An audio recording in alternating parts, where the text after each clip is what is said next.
What's going on, guys? Gomes here back again on another MLB The Show 19 Diamond Dynasty video. Today we have our May 31st roster update predictions. This is going to be a pretty good one. We had a nice roster update last week, or not last week, but the last time we did get one. Of course, these come out bi-weekly. They come out on Fridays, and then every Tuesday I will drop my roster update predictions. Once again, because I'm still seeing comments that I'm sleeping on people. No, 7 hitters, 7 pitchers, 5 downgrades. Plain and simple, there are more people than that are going to get upgraded and downgraded. Let me know down below in the comments who you guys think as well. And also follow me on twitch.tv/GomesDaLegend. You guys can talk about that as well once we are live streaming there tonight. I will be live at about 9 p.m. Central Time, so make sure to check that out. We had a really nice stream last night, and hopefully we can have a lot of great streams because it has been a lot of fun so far. But yeah, getting right into this, without further ado, let's hop right in. So the first one, of course, we are going to start with our hitters, and we are going to start out with the hottest team in baseball, the Minnesota Twins, my hometown. Specifically looking at Jorge Polanco right here. Once again, all stats have been pulled May 28th in the morning, and then these are all within the last 30 days. So Jorge Polanco versus lefties hitting 333, 485 slug, 1 home run, 2 extra base hits. Righties 321, 564 slug, 3 home runs, 12 total extra base hits. So I think his power, especially versus righties, could get up maybe +5 right there to like a 63. His contact versus lefties as well, hitting 333. I think that should be boosted a few points. The main problem with Jorge Polanco is quite obvious. That is his defense. You guys can't see it because I'm covering it, but he is a common defender. I personally think he's better than a common defender. I think they could move his fielding and arm maybe +5 per side, but I don't know if they're going to do that. SDS is notorious for not really liking to do defensive upgrades mid-season, so I think Polanco is going to go up +2 to a 79. He's probably going to be gold at some point this year. If they decide to move his fielding up, he could go gold this update, but nonetheless, I do think he will be gold at some point this year. This is a fan favorite right here, Joey Pico de Gallo right here. Really showing a lot of people wrong this year. He is having a hell of a season. He's hitting 400 against lefties, 800 slug, 2 home runs, 6 total extra base hits. Righties hitting 250, 563 slug, 4 home runs, 7 extra base hits. You might say righties, he's not hitting that well, but 45 contact, yes, I would say he's hitting pretty well. And honestly, I think he could get like +5 contact versus righties for hitting 250, and then 400 versus lefties, I could see him getting like a +10 or something like that. They're not going to jump the gun too much just because this is based on a 3-year average. In the last 2 years, he didn't hit for much contact, but I think overall this year he's hitting like 285. Then he has 32 strikeouts to 22 walks. I don't think maybe they can move his vision up a couple points. I would say that's fair. He's going to go gold at least in 80 overall, maybe even an 81. I don't really know so much as investing in him. It's going to be kind of tough because he's really good gameplay wise. It's going to be hard to say, but Gallo is going to go gold in this roster update. For the Houston Astros, of course, we got Springer Dinger, who went diamond in the last update. Now Carlos Correa, finally, you know, he was battling injury issues last year, kind of struggled, and he went from diamond to gold. I think he's going to start working his way back up to diamond now with this roster update. 281 versus lefties, 594 slug, 2 home runs, 5 extra base hits. Righties hitting 328, 516 slug, 3 home runs, 6 total extra base hits. I think he could probably get power versus righties and lefties in my opinion, with 594 and 516 slug respectively. And then contact versus righties hitting 328, maybe boost out like 3 points or something as well. He has 22 strikeouts in these last 30 days, so I don't think they would move his vision. I think 63 is fair. I'll say a +1 to an 83 overall. Nothing crazy. I personally think his defense is kind of underrated, at least the attributes on here, so I don't know if they would move that, but an 83 overall. And I would definitely start investing in Carlos Correa because I think he has a good shot of going diamond by the end of the year. Moving on into the National League, we're going to start with Freddie Freeman, who might just be the best first baseman in baseball, and he's really showing that right now. Versus lefties hitting 300, 533 slug, 2 home runs, 3 extra base hits. Righties 329, 684 slug, 7 home runs, 13 total extra base hits. That's really the key right there, his slug versus righties. I think he's going to get a power upgrade, probably like +5 versus righties, and then almost a 550 slug against lefties. Maybe he gets a couple points as well to an 70 overall.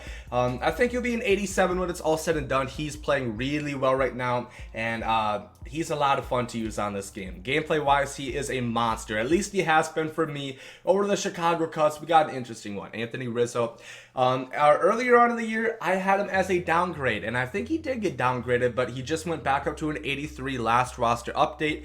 And Anthony Rizzo versus left, he's hitting 176, 353 slugs. So that's where it's really going to be interesting, because versus righties, 405, 838 slug, 9 home runs, 14 extra base hits. I think what they're going to do is they're going to move his contact versus lefties down a little bit, and then boost his contact and power versus righties. Now, I believe righty stats are weighted a little bit more heavily, so that could help his overall.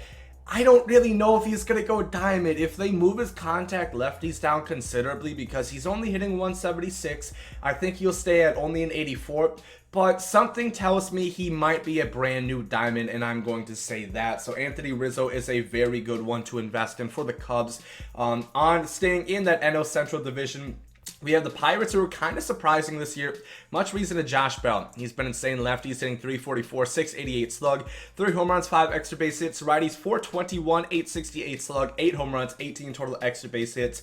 His fielding is trash, but a lot of people have told me it's better than what is advertised, so maybe they do that. But he's going to get contact and power versus both sides. He's going to be at least an 80 overall. Probably an MVP candidate right now. He is playing really good baseball. And then finally, our last hitting upgrade, we have Nolan Arenado, who, 444 against lefties, 889 against 889 slug, 3 home runs, 6 extra base hits. Righties, 359, 679 slug, 6 home runs, 12 extra base hit. This ain't course, baby. He just hitting right now.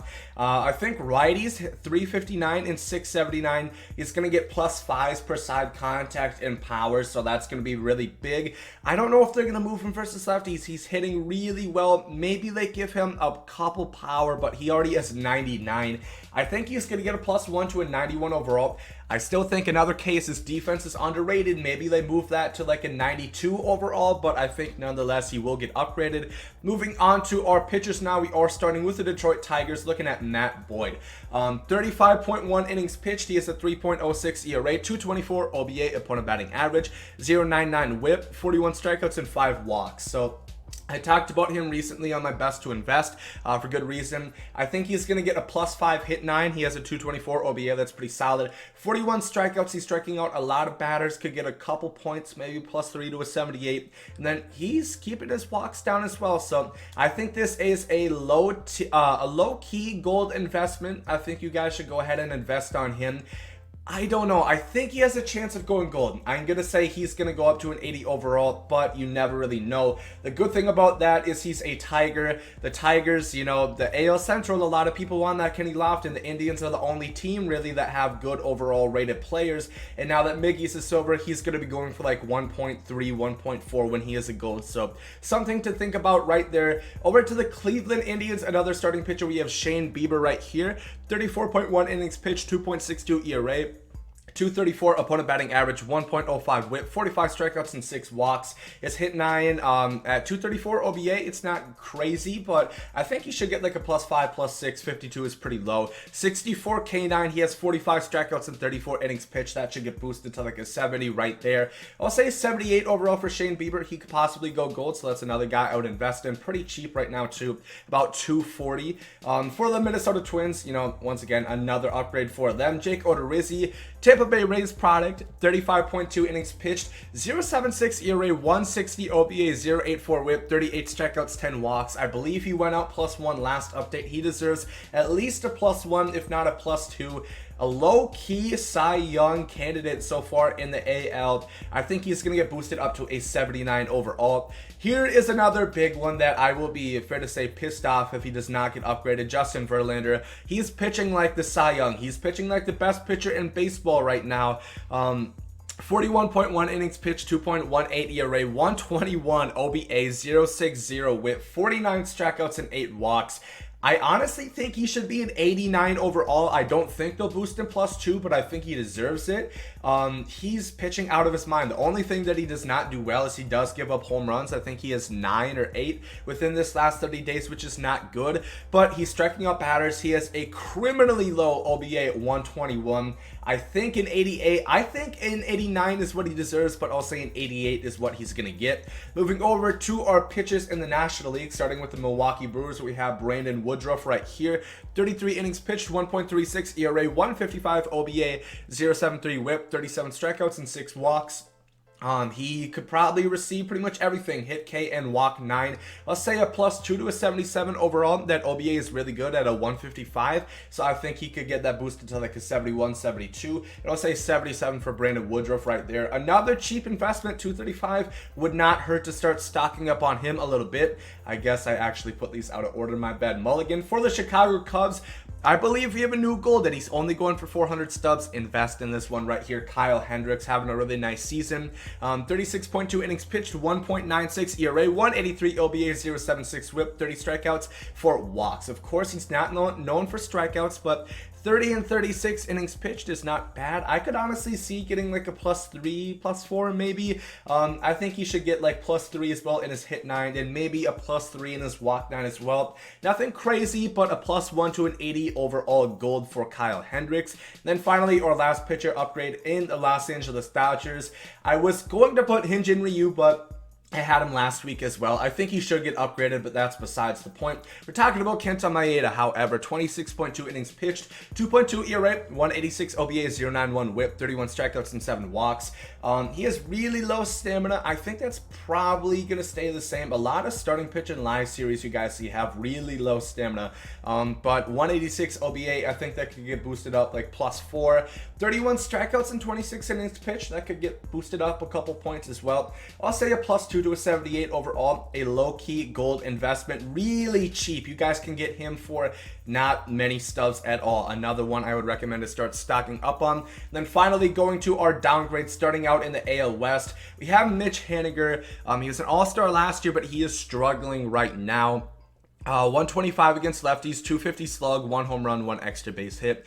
Righties hitting 229, 471 slug, 5 home runs, 7 extra base hits. So I think his power versus righties is fine. I don't think that's going to move. Really what I'm worried about is his contact at 125 and 229. I think that's going to move down both sides, and he's going to go down to a silver in my opinion. Moving over to the National League, we only have one pitcher, and this is going to be our lone pitcher. We have, and I realize this is also out of order, so my bad, but Cole Hamels right here.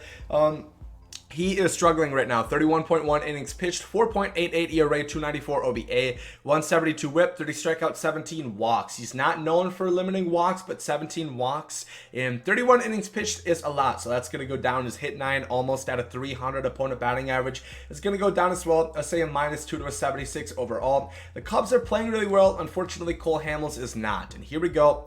Back-to-back weeks or back-to-back roster upgrade predictions. Bryce Harper.